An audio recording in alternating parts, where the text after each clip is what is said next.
Welcome back to our day-by-day Advent drawing journey, where this year we're taking step-by-step gatherings like this on the computer to be able to draw the story of Jesus' birth. And we're using details from the Gospel according to Matthew and the Gospel according to Luke, and we're putting them together in this picture that has details from the stories and things that help us in our faithful imagination to remember what it would have been like maybe where Jesus was born and the events around Jesus' birth, and also some details that help us remember why it's good news that Jesus was born. So last time we added in the very important but slightly imaginative cow. And we added in this cow not only because we're imagining that maybe it's the cow who gave up their food trough that becomes the manger. We haven't added it yet, but it's coming in soon.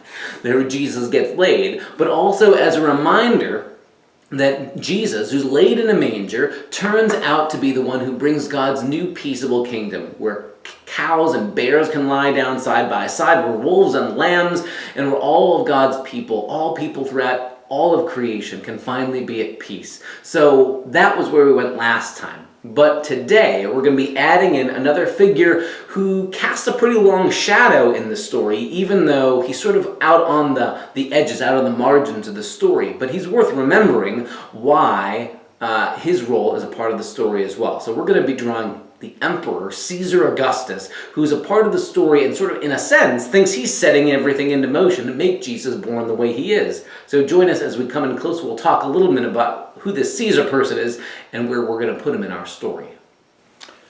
So we're used to talking about Jesus and calling him King of Kings and Lord of Lords and Prince of Peace, because the Bible uses those kinds of titles to talk about the promised coming Savior, the Messiah.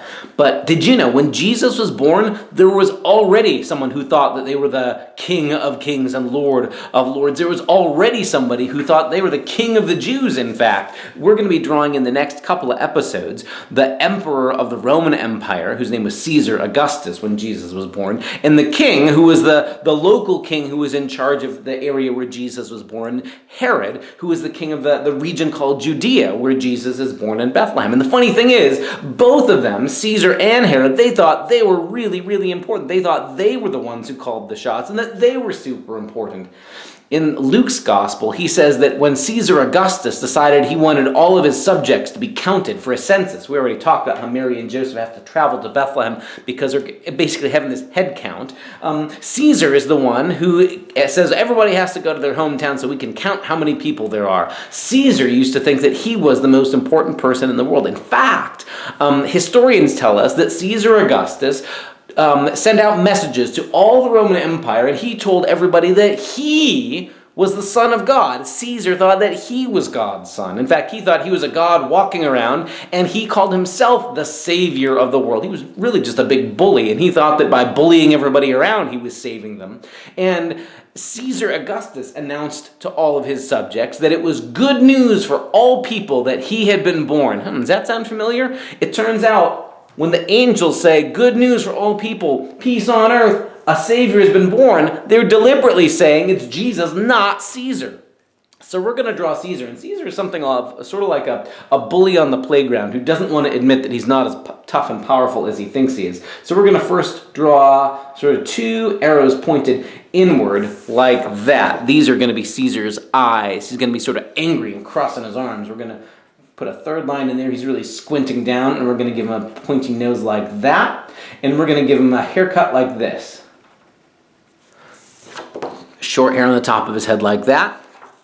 And the emperors in Rome used to wear these little wreaths or garland made out of leaves, laurel leaves on top of their head as a sign that they were either crowned king or that they'd won a race or something like that. So we're going to give Caesar that little headgear of his, and we're going to give him sort of a face like that. He's sort of a frowny fellow right there, because he likes to imagine that he's super powerful and strong and smart. He thinks he's the best, when it turns out a little baby is about to upstage him. We're going to draw him. We're going to sort of fill in the rest of his face like that. And then to make his arms, we're going to make his arms crossed like he's kind of a little kid throwing a hissy fit. And his arms sort of get crossed like this. There's Caesar's arms all crossed like that. You can tell he's looking like he's having a hissy fit. And his robe is over there and comes down like that. And we can imagine his feet are back behind him there. So here's the thing. This is sort of our little visual joke. In case somebody asks, here's the joke about all this. There is Caesar, who thinks he's the head of the world. He thinks he's the king of the world. He's super, super important. And he's the one who issues the official royal imperial decree to make everybody go to their hometown. And it turns out a little baby is really the star of the show. A little baby born outside the outskirts of a small town that nobody thought was very important turns out to be the savior of the world. So even though Caesar thought that he was the son of God and that his birth was good news for all the world, bringing peace on earth, we know the truth. We know Caesar or any other king isn't really the big deal they think they are.